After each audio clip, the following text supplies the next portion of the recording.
One of the underlying tenets of the Scrum framework is the idea of servant leadership. Simply put, servant leadership is the concept that rather than the team existing to serve their leader, instead, the leader exists to serve their team. When considered from this angle, the leader becomes a supportive force that enables the team to do their best work rather than a controlling force that commands the team to do the tasks in front of them. This concept of enabling rather than directing is key since servant leaders often defer to the team itself to find the best way to meet a given goal rather than specifying the exact steps that the team must follow to do so. This is due to the acknowledgement that as the people who are actually doing the work, the team is infinitely better suited to determine how to best meet a goal rather than a manager who may be disconnected from the day-to-day operations and struggles of their team. When the Scrum Master role was conceived, the idea of servant leadership was one of the underlying concepts that was central to the role. The creators of Scrum were intent on creating a role that could enable the team and to help them facilitate the framework to be as successful as possible,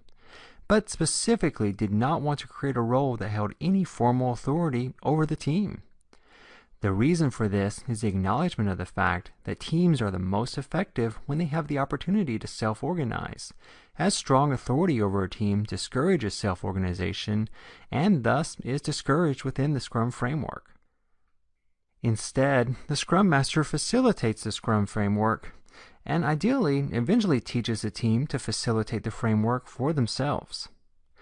Now, while the Scrum Master is expected to help the team adhere to the Scrum framework, the best Scrum Masters often avoid a command and control approach, instead guiding the team to discover for themselves how they can better use the Scrum framework or where they may be lacking. Since the best coaching is often done from within the team itself, we often refer to the Scrum Master as a player coach to convey that although the Scrum Master is coaching the team towards a better state, they are doing so as a contributor alongside the team and are able to be effective because they are experiencing the same struggles that the rest of the team is experiencing day to day.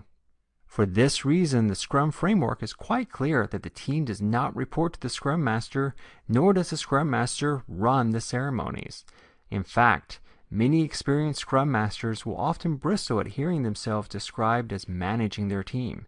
Instead, the best Scrum Masters use their role to enable their teams to do their best work.